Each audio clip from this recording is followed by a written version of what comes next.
네, 오늘 함께 살펴볼 성경 본문은 고난주일에 따라 시편 22편을 통해 그리스도의 고난을 가리키는 구약 성경의 본문을 함께 살펴보도록 하겠습니다. 우리가 예배 부름 때 함께 나누었던 이사야 53장과 함께 그리스도의 십자가에서의 죽음을 가리키는 구약 성경 본문 가운데는 시편 22편을 낭독하도록 하겠습니다.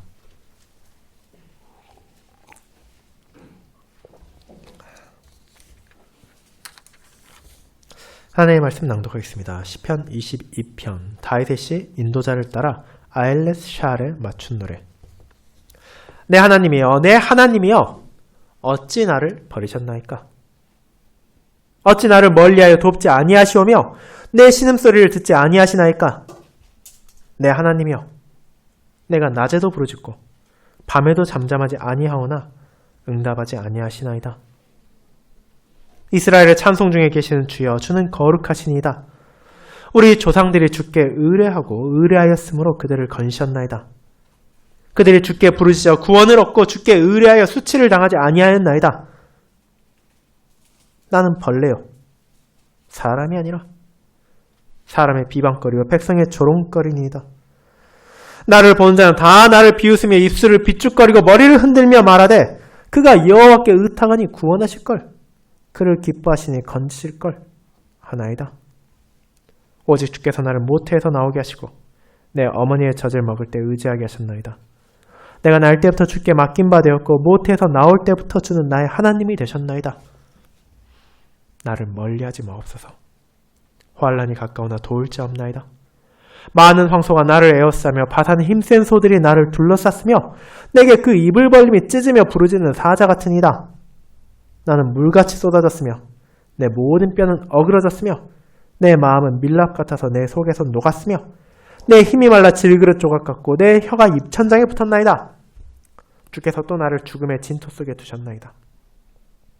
개들이 나를 에워쌌으며 악한 무리가 나를 둘러 내 수족을 찔렀나이다. 내가 내 모든 뼈를 셀 수 있나이다.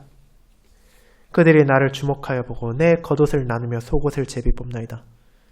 여호와여 멀리하지 마옵소서. 나의 힘이시여 속히 나를 도우소서. 내 생명을 칼에서 건지시며 내 유일한 것을 개의 세력에서 구하소서. 나를 사자 입에서 구하소서. 주께서 내게 응답하시고 들쇠의 뿔에서 구원하셨나이다. 내가 주의 이름을 형제에게 선포하고 회중 가운데서 주를 찬송하리다. 여호와를 두려워하는 너희여 그를 찬송할지어다. 야곱의 모든 자손이여 그에게 영광을 돌릴지어다. 너 이스라엘 모든 자손이여 그를 경외할지어다. 그는 공고한 자의 공고를 멸시하거나 싫어하지 아니하시며 그의 얼굴을 그에게서 숨기지 아니하시고 그가 울부짖을 때에 들으셨도다. 큰 회중 가운데서 나의 찬송은 주께로부터 온 것이니 주를 경외하는 자 앞에서 나의 서원을 갚으리이다. 겸손한 자는 먹고 배부를 것이며 여호와를 찾는 자는 그를 찬송할 것이라. 너희 마음은 영원히 살지어다. 땅의 모든 끝이 여호와를 기억하고 돌아오며 모든 나라의 모든 족속이 주의 앞에 예배하리니 나라는 여호와의 것이요 여호와는 모든 나라의 주제심이로다. 세상의 모든 풍성한 자가 먹고 경배할 것이요 진토 속으로 내려가는 자 곧 자기 영혼을 살리지 못할 자도 다 그 앞에 절하리로다. 후손이 그를 섬길 것이요 대대의 주를 전할 것이며 와서 그의 공의를 태어날 백성에게 전하며 주께서 이를 행하셨다 할 것이로다. 아멘. 네, 설교 후에는 시편 22편 8절부터 11절까지를 이어서 부르도록 하겠습니다.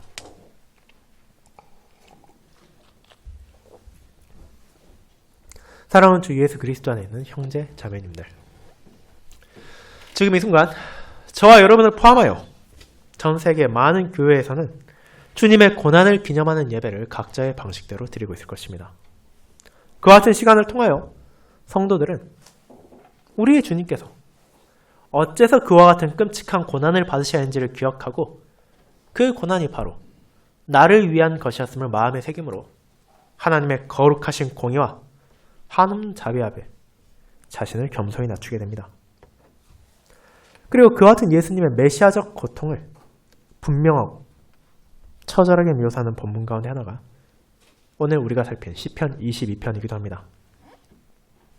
이 시편 22편은 우리가 가벼운 마음으로 바라볼 수 있는 본문은 아닙니다. 이 시편은 우리가 좋아하는 영광과 기쁨, 승리만을 노래하는 것이 아니기 때문입니다. 성령 하나님의 영광을 받은 다윗은 이 찬양 안에서 신자로서 마주한 끔찍한 고통과 고난의 현실을 노래하며 자신의 비참을 숨김없이 드러냅니다. 그를 향한 박해가 있었고 조롱이 있었으며 견딜 수 없을 것 같이 느껴지던 아픔이 있었습니다. 그 모든 것은 상상이나 허구가 아니라 그에게 찾아왔던 실제 삶의 일부였고 그로 하여금 눈물을 흘리게 하고 슬퍼하게 했으며 탄식하게 만들었습니다.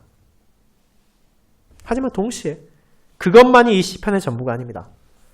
다윗은 그토록 자신의 고난이 강력했다는 것을 고백하지만 그럼에도 시편 22편은 하나님을 향한 신뢰와 찬양으로 끝나기 때문입니다. 그리고 이 구조는 우리가 쉽게 이해할 수 없는 것이기도 합니다. 우리는 어떻게 고통과 찬양이 함께할 수 있냐고 생각하기 때문입니다. 고난이 찾아오면 우리 입에서 나오던 찬송이 멈추고 우리의 삶이 평탄하게 되면 그때서야 찬송이 다시금 나올 수 있다고 여깁니다. 하지만 오늘 본문을 통해 하나님께서는 그와 같은 세상적인 생각과 다른 진리를 선포하십니다. 참된 성도의 찬송은 고난이 없어서 부르는 것이 아니라 그런 고난조차도 막을 수 없는 하나님의 은혜로 인해 멈추지 않는 것이기 때문입니다. 그리고 이와 같은 진리는 다윗이라는 한 개인에게만 해당하는 것이 아니라 저와 여러분을 포함한 주님의 모든 백성들에게도 마찬가지입니다. 그러므로 저는 그리스도의 고난을 기념하는 주일을 맞아 다윗을 통해 드러난 우리의 중보자의 고난과 그런 고난 가운데서도 어떻게 저와 여러분이 함께 믿음 안에 굳게 서서 하나님을 찬양하고 높일 수 있는지를 고난 중에서도 울려 퍼지는 성도의 찬송이라는 제목으로 설교하고자 합니다. 그리고 그 안에 담겨있는 다윗의 고난이 어떤 방식으로 그리스도를 가리키고 있으며 그의 찬송이 또 어떻게 우리의 찬송이 될 수 있는지를 함께 살피므로 우리를 위한 주님의 고난을 바라보며 그분을 향한 감사 찬양이 우리들의 입에서 멈추지 않기를 소망합니다. 이를 첫 번째, 중보자의 고난 가운데 드러나는 신자의 현실. 두 번째, 고통 가운데서 끊어지지 않는 굳건한 신뢰. 세 번째, 하나님의 은혜 가운데 울려 퍼지는 성도의 찬송이라는 대지로 나누어 살펴보도록 하겠습니다. 먼저 첫 번째, 중보자의 고난 가운데 드러나는 신자의 현실에 대해 알아보겠습니다. 형제자매 여러분, 이 시편의 표지를 통해 우리는 이 찬송을 다윗이 지었다는 것을 알 수 있으며 분명 그의 삶의 여정을 생각하면 그가 이런 시를 충분히 작성할 만한 경험을 했다는 것을 납득할 수 있습니다. 하지만 표지의 두 번째 부분, 아엘레살에 맞춘 노래라는 것은 우리에게 좀 어렵게 느껴질 것입니다. 새벽의 암사슴이라는 뜻을 가진 이 표현은 시편 전체에서 이곳에만 등장하는 것으로 아마도 당시 반주를 위해 사용되었던 곡조를 가리키는 것으로 보입니다. 그리고 이를 통해 우리는 이 시편 역시 다윗이라는 한 사람의 회고나 고백을 넘어서 운율에 맞춰 성도들이 함께 하나님을 찬양하며 부르기 위한 노래로 작성되었음을 알게 됩니다. 그렇다면 이 시편은 어떤 배경에서 작성되었습니까? 시편 22편에서 우리는 다윗이 고백하는 처절한 고통과 조롱을 보게 됩니다. 여러분은 그의 인생 가운데 이 시편의 상황을 떠올릴 수 있는 시간을 최소한 두 번은 말할 수 있을 것입니다. 사울로부터 목숨을 위협받던 때와 압살롬의 반란을 경험했던 때가 바로 그것입니다. 그 외에도 그의 삶의 굴곡은 결코 적지 않았지만 그 두 순간이야말로 그가 잘못이 없음에도 불구하고 사랑하던 가족에게 배신당하고 생명이 위험했던 슬프고 고통스러운 때였습니다. 그리고 이 시편을 통해 그는 특정한 하나의 시기만을 떠올리는 것이 아니라 그가 경험했던 수많은 삶의 고난을 함축하여 성도들에게 전합니다. 그의 삶은 우리가 쉽게 떠올리는 영광과 승리만이 아니라 실제로는 고통과 슬픔, 배신과 상처로 가득했다는 것이 이 시를 통해 드러나는 것입니다. 그와 같은 시편 22편은 하나님을 향한 세 차례의 부르짖음과 세 차례의 고백이 반복되어 나타나고 그 모든 것은 하나님을 향한 찬송으로 끝납니다. 이제 우리는 다윗의 고난과 수치에 대해 먼저 살펴볼 것입니다. 시편 22편의 시작 부분은 아마도 이 시편에서 가장 잘 알려져 있는 부분일 것입니다. 내 하나님이여, 내 하나님이여, 어찌 나를 버리셨나이까? 이는 히브리어로 엘릴리 라마 사박다니, 십자가에서 예수님께서 인용하신 구절입니다. 그리고 이 구절이야말로 다윗이 마주한 상황이 얼마나 절망적이었는지를 보여줍니다. 그는 마치 하나님께서 자신을 버리셨다는 것처럼 느낄 정도로 끔찍한 현실을 마주했습니다. 자신과 동행하시던 하나님께서 자신을 돕지 않으시고 자신의 신음소리를 듣지 않으시는 것처럼 느껴진 것입니다. 그는 자신의 고통 가운데서도 낮에도 밤에도 신실하게 하나님께 부르짖었고 그분께서 돌보아 주시기를 구했지만 그의 현실은 어땠습니까? 다윗은 어떤 응답도 받지 못했습니다. 최소한 그 당시에 그는 자신이 원하는 방식의 응답을 경험하지 못했습니다. 그렇게 그는 자신이 벌레 같다고 말할 정도였습니다. 말 그대로 사람들이 손가락 한 번으로 꾹 누르면, 발로 한 번 밟으면 그 순간 저항도 하지 못하고 터져 죽는 벌레와 같은 무력감을 느끼고 있음을 묘사하고 있습니다.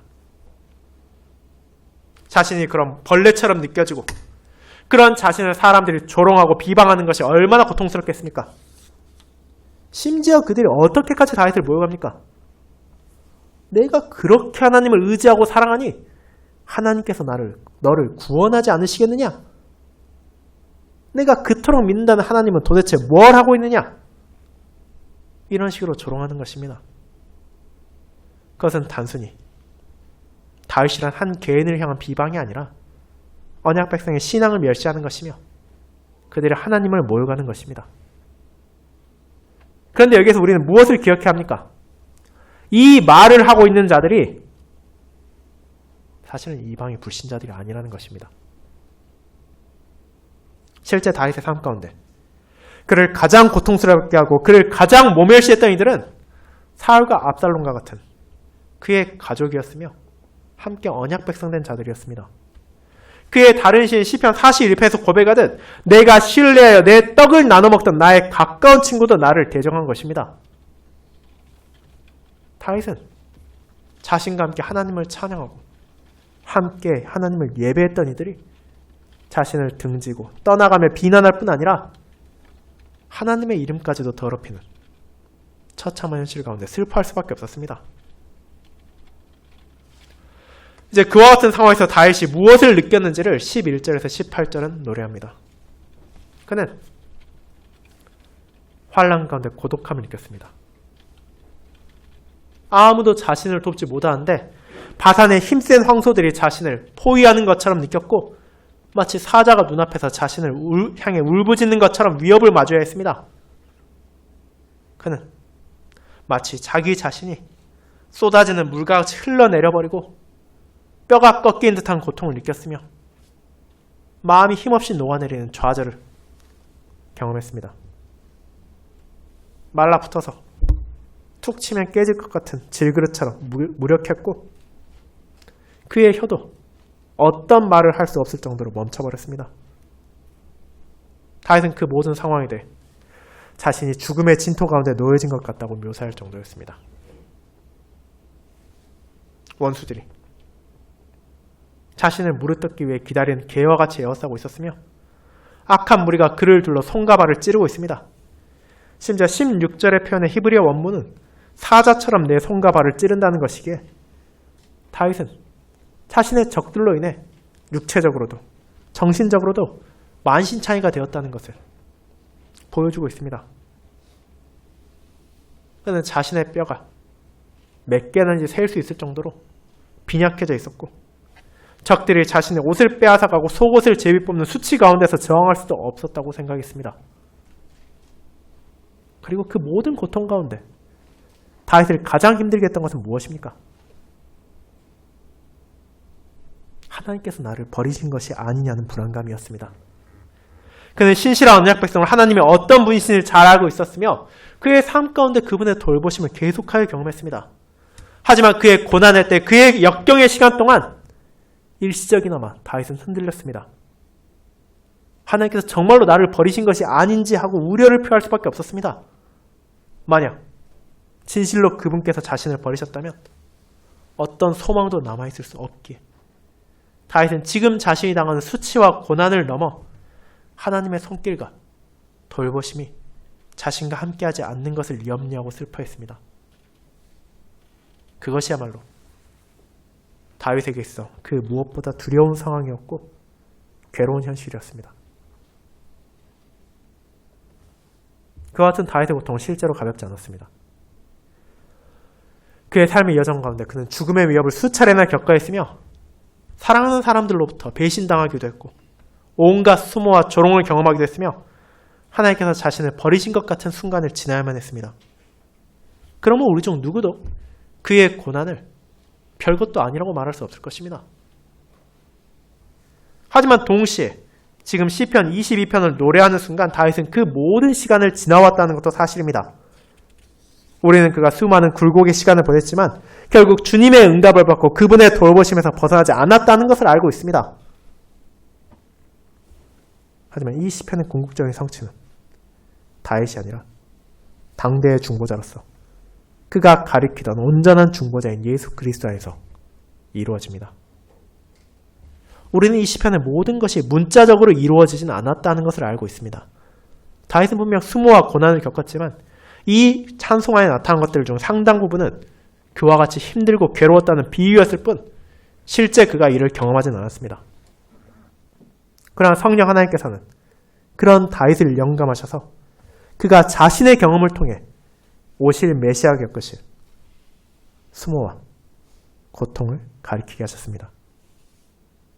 그리고 예수 그리스도께서는 자신의 십자가에서 이 시편을 직접 인용하심으로 이 사실을 언약 백성들이 깨닫게 하셨습니다. 마태복음 27장 그분의 십자가에서 있었던 일을 다음과 같이 기록하고 있습니다. 엘리 엘리 라마 사박다니 하시니 이는 곧 나의 하나님 어찌하여 나를 버리셨나이까 하는 뜻이라. 마태복음 27장 46절입니다. 그분께서 삶의 모든 시간 동안 고난을 겪으셨지만 특별히 십자가로 향하시는 시간 가운데 다윗이 시편 22편에서 고백한 일들을 직접 경험하셨습니다. 그분의 사랑을 받던 제자가 그분을 배신함으로써 제사장, 서기관, 바리새인들의 집에서 매질을 당하셨고 피를 흘리셨으며 온갖 수모를 당하셨습니다.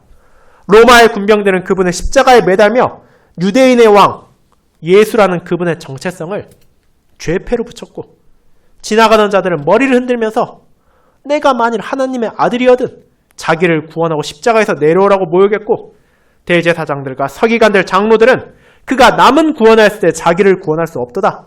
그가 이스라엘의 왕이로다. 지금 십자가에서 내려올지어다. 그리하면 우리가 믿겠노라.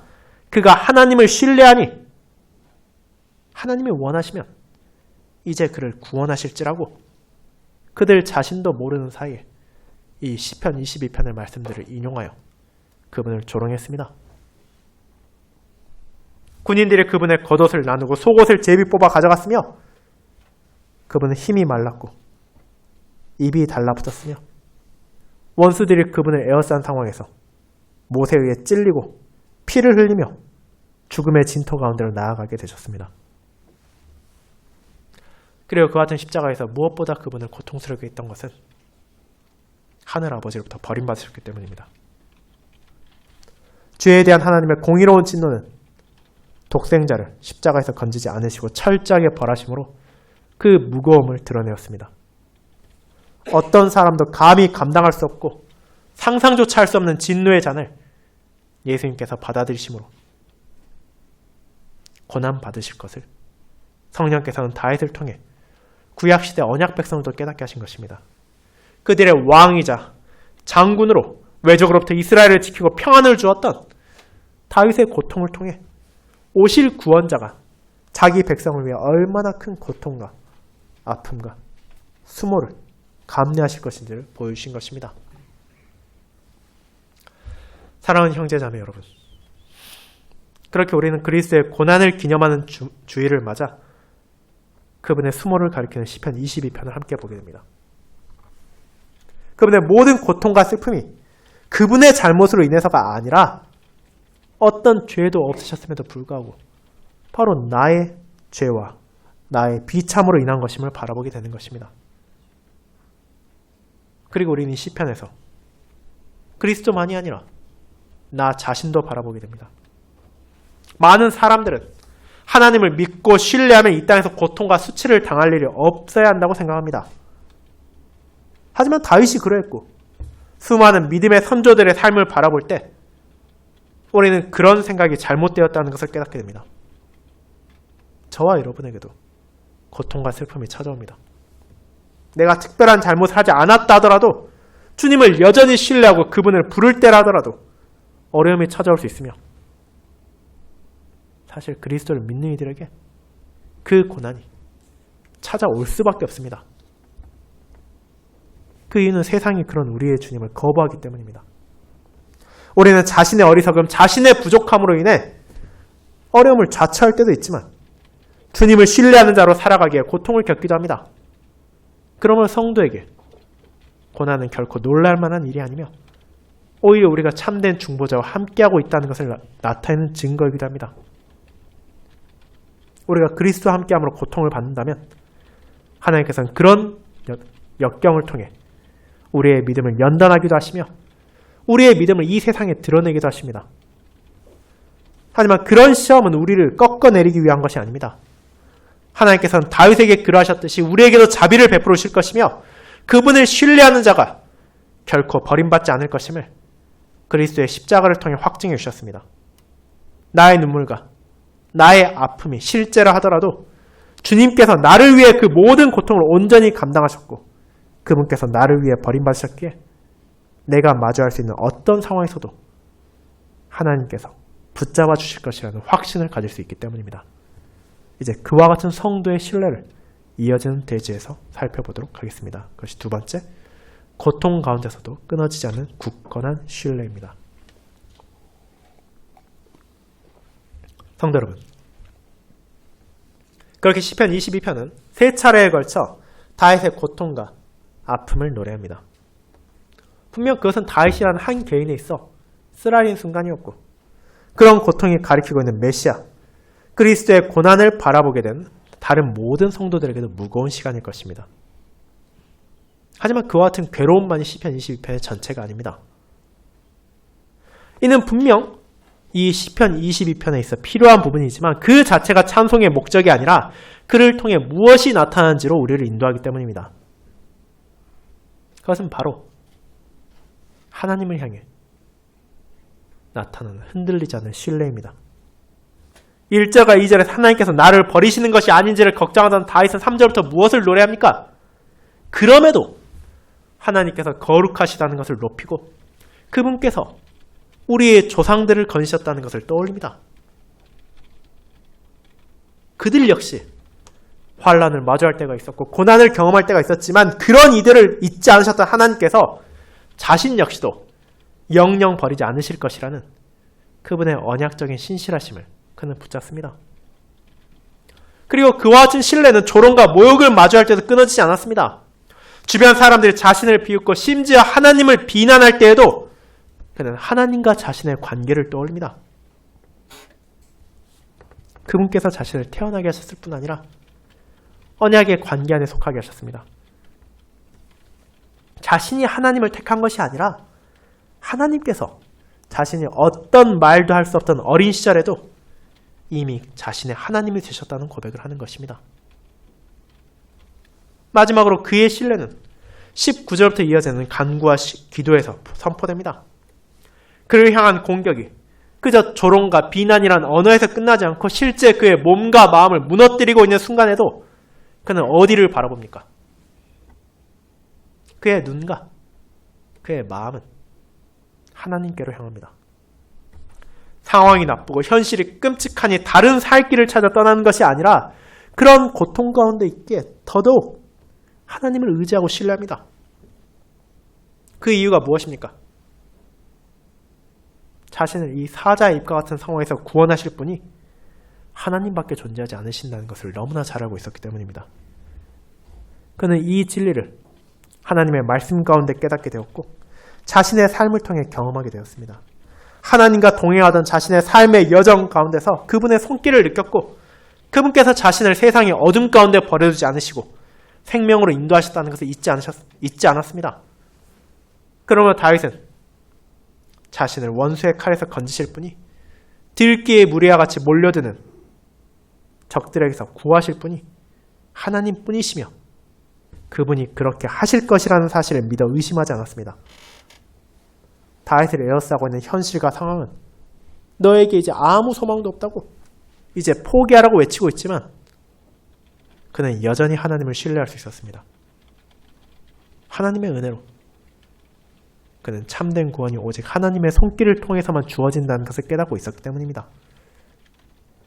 그 확신은 그의 고통의 순간에도 무너지지 않았습니다. 그리고 우리는 그와 같은 하늘 아버지를 향한 온전한 신뢰 역시 그리스도를 통해 보게 됩니다. 다윗은 하나님을 신뢰했지만 고통의 순간 그의 믿음이 흔들리기도 했음을 이 시편의 첫 부분에서 우리는 보게 됩니다. 하지만 다윗과 달리 예수 그리스도께서는 자신을 찾아온 가장 끔찍한 고통 가운데서도 아버지의 약속을 놓치지 않으셨습니다. 그분께서는 다윗과 달리 자신이 십자가에서 실제로 버려질 것이고 몸과 영혼에 가장 극심한 고난을 받으셔야 한다는 사실을 알고 계셨으며 마침내 그분의 생명까지도 그 자리에서 바치셨지만 그 과정 가운데 단 한순간도 아버지를 의심하지 않으셨고 그분의 뜻에 선하심에 의문을 품지도 않았습니다. 그렇게 십자가에서의 그분의 마지막 말조차도 아버지를 향한 신뢰의 말씀이었습니다. 아버지, 내 영혼을 아버지 손에 부탁하나이다. 누가복음 23장 46절입니다. 예수 그리스도께서는 이 모든 고통과 수모를 그리스도로서 감당하시면서도 아버지의 뜻을 신뢰하셨습니다. 하늘 아버지의 뜻이 온전하며 그와 같은 과정이 자신의 백성들에게 필요하다는 것을 아셨기 때문입니다.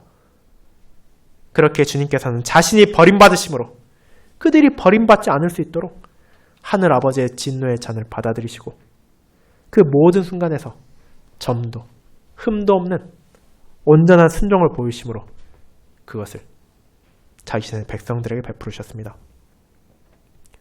그와 같은 그리스도의 믿음 안에서 우리 역시도 이제 흔들리지 않을 수 있는 신뢰를 가지게 됩니다.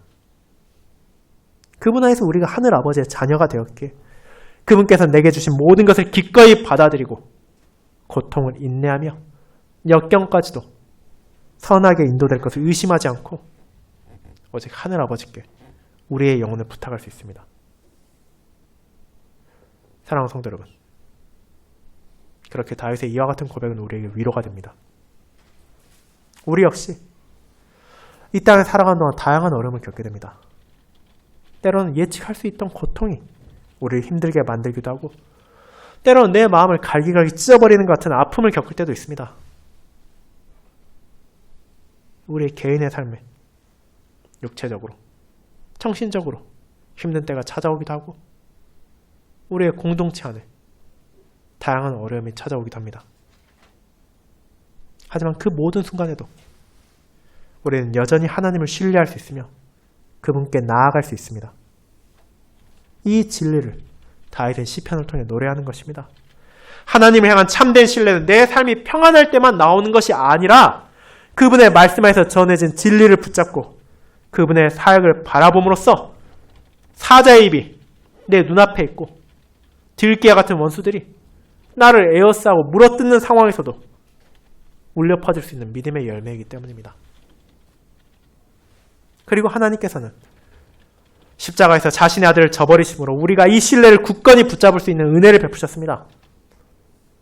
우리의 감정과 상황과 현실이 아무리 우리를 흔들려 한다 하더라도 그분께서 내주신 복음의 약속을 바라볼 때 우리는 소망을 가질 수 있습니다.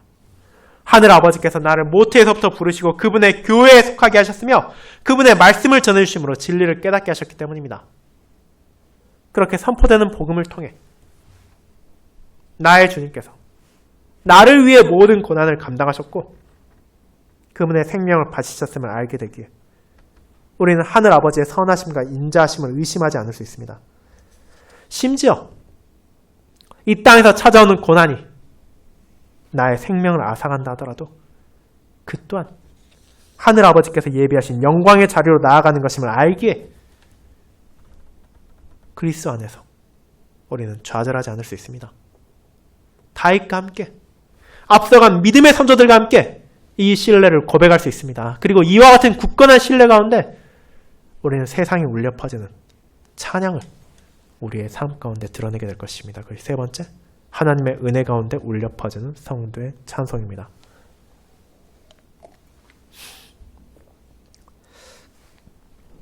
여러분, 그렇게 다윗은 자신이 마주했던 역경을 그리고 그가 붙들었던 신뢰를 노래했습니다. 그런데 그와 같은 시편의 마지막 부분은 그 고백과 믿음이 다윗이라는 한 명의 개인에 한정된 것이 아니라 모든 언약 백성들이 함께해야 한다는 것을 보여줍니다. 그리고 그것이 어떤 것인지 우리는 22절부터 보게 됩니다. 그는 21절의 마지막 부분에서 주님께서 내게 응답하셨다고 자신을 구원하셨다고 선언합니다. 그런데 이 구원의 기쁨은 그에게서 멈추는 것이 아닙니다. 그는 주의 이름을 형제들에게 선포하고 회중 가운데서 찬송했기 때문입니다. 하나님께서는 그를 역경 가운데 연단하셨고 이제 그의 믿음을 증거하심으로 성도를 세워가십니다. 그가 깨달은 주님의 진리를 고백하게 하시고 그와 함께 언약 백성들이 하나님을 기쁨으로 찬양하게 하시는 것입니다. 그는 여호와를 두려워하는 자들에게, 야곱의 모든 자손에게, 이스라엘의 모든 자손에게 이 진리를 전합니다. 자신이 알고 있고 그리고 그들도 알고 있는 이 언약의 하나님께서 우리 모두에게 여전히 신실하시고 여전히 자비로우시다는 사실을 깨닫게 함으로써 그분을 향한 경외와 찬양을 멈추지 않게 하는 것입니다. 이 세상의 현실 가운데 살아가는 신자는 연약하고 부족합니다. 다윗이 그러했던 것처럼 그의 형제와 자매들도 그리고 우리들도 공고하게 될 수도 있습니다. 우리의 삶 가운데 울부짖는 일도 있을 것입니다. 낮고 비천하게 될 때도 있고 생명의 위협을 마주할 때도 있습니다. 하지만 그런 상황에서도 신자는 어떤 소망을 가질 수 있습니까? 하나님께서 나의 상황에 따라 나를 버리거나 외면하지 않으신다는 것을 알기에 그분께 나아갈 수 있으며 그분께서 우리의 기도를 들으신다는 사실을 구원을 확신할 수 있습니다. 그분께서는 진실로 자신을 경외하는 자들을 돌보시고 그분을 의지하는 자들을 멸시하지 않으시며 그분을 찬양하는 자들에게 필요한 것을 베푸십니다. 그와 같이 하나님의 뜻에 따라 하나님을 사랑하는 자들, 그분의 신실하심과 자비하심을 기억하는 자들은 하나님의 공의 앞에 자신을 낮추지만 그분의 사랑 앞에서 세상에 무엇으로도 꺾을 수 없는 위로를 받게 됩니다. 그리고 이제 이 찬양 27절에서 온 세상에 퍼져나갑니다. 땅의 모든 끝이 여호와를 기억하고 돌아오며 모든 나라의 모든 족속이 주의 앞에 예배하리니라는 구절은 사실 다윗의 상황을 고려하면 정말로 놀라운 고백입니다. 구약시대 이스라엘의 사람들은 자신들이 하나님의 택하심을 받은 백성이었다는 것을 알고 있었으며 그분의 말씀 은혜 가운데 살고 있었습니다. 하지만 그 작은 나라와 소수의 민족을 제외한 다른 이방인들은 하나님을 모르는 자들이었고 그분을 거역하며 살고 있었습니다. 그럼에도 다윗은 선언합니다. 땅의 모든 끝이 돌아올 날이 찾아올 것이라고 말입니다. 그들이 첫 조상이 태어났던 목적에 따라 하나님을 찬양하고 그분과 동행하며 그분께 예배드리는 순간이 찾아오고 있다는 것을 그는 선포합니다. 그는 그뿐 아니라 그날이 오면 모든 자들이 하나님 앞에 자신을 낮추게 될 것임을 전합니다. 부유한 자도 가난한 자도 자기 영혼을 살리지 못한 무력한 이들이지만 그 영혼을 구원할 수 있는 유일한 분이신 하나님 앞에 절하며 그분 앞에 자신을 낮추게 될 것입니다. 비록 다윗은 그 날을 자신의 눈으로 보지는 못했지만 성령께서는 자신의 종을 영감하셔서 언젠가 찾아올 그 영광의 날을, 그리스도의 날을 구약 백성들도 소망할 수 있도록 은혜를 베푸셨습니다. 그와 같은 진리는 다윗 혼자만의 것이 아니고 그의 시대의 성도들의 것만이 아니라 후대로 계속해서 전해져야 합니다. 장차 태어날 백성도 이 사실을 기억하며 하나님을 찬양할 것입니다.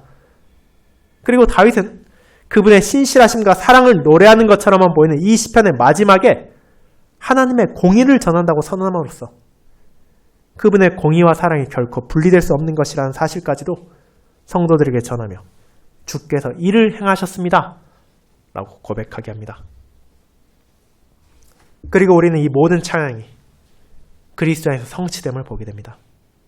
히브리서 2장은 그리스도의 고난과 죽음의 의미를 설명하는 본문이지만 동시에 시편 22편의 22절을 인용함으로써 그분께서 구약의 약속을 성취하기 위하여 성도들을 건지시기 위하여 그 고난을 받으셨다는 것을 확증합니다. 그분께서 고난을 견디심으로 자신의 사역을 다 이루셨고 그분의 은혜 가운데 복음을 땅끝까지 전하게 하셨습니다. 하늘아버지 우편에 계신 그리스도, 나의 주님께서 우리의 모든 기노가 하나님께 나아간다는 것을, 하나님께서 우리를 결코 외면하지 않으시고 저버리지 않으신다는 것을 보증하시기에 이제 그 은혜 안에서 복음의 부름을 받은 이들은 마땅히 그 구원의 진리를 후대에 전하며 고난과 역경 가운데서도 하나님을 신뢰하며 그분을 경외하고 그분을 찬양해야 합니다. 사랑하는 여러분,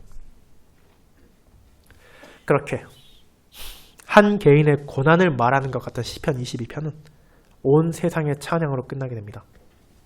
다윗이 그러했고 믿음의 선조들이 그러했듯이 우리에게도 공고의 순간이 찾아올 수 있습니다. 낮고 비천한 상황이 우리에게 예외가 되지 않습니다. 내 입에서 고통스러운 외침이 토해져 나오고 내 눈에서 눈물이 멈추지 않는 시간도 있을 것입니다. 그럼에도 우리는 여호와를 두려워하는 그분께 속한 백성으로서 그분이 주신 위로의 복음을 여전히 붙잡을 수 있습니다. 그분께서 우리를 사랑하심으로 이 땅에 보내신 독생자의 공로로 말미암아 언약의 바깥에 있어야 했을 우리가 복음을 접하게 되었습니다. 그 은혜 안에서 살아갈 수 있게 되었습니다. 우리가 후대에 이 복음을 전할 수 있는 거룩한 소명을 받았으며 흔들리지 않는 소망과 위로 가운데 살아갈 수 있게 되었습니다. 그렇게 이번 한 주 우리는 그리스도의 고난을 기억하며 그 고난의 의미를 되새길 수 있습니다. 그 모든 것이 바로 나의 죄로 인한 것이며 우리를 슬프게 하는 것이지만 동시에 주님께서 모든 것을 다 이루셨기에 그분의 승리가 우리에게 주어졌기에 우리는 주께서 이를 행하셨음을 고백하며 그 고난의 순간에서도 주님을 찾으며 그분을 찬양할 수 있습니다. 그렇게 우리는 그분의 죽음을 통해 얼마나 크신 사랑이 내게 베풀어졌는지를 기억하며 그분의 부활을 통해 그 사랑이 내게 얼마나 큰 약속을 주었는지를 고백하게 됩니다. 그러면 이 놀라운 주님의 은혜 안에서 함께 자신을 낮추고 하나님을 찬양하고 경외하며 그분의 행적을 전하는 저와 여러분이 되기를 소망합니다. 아멘.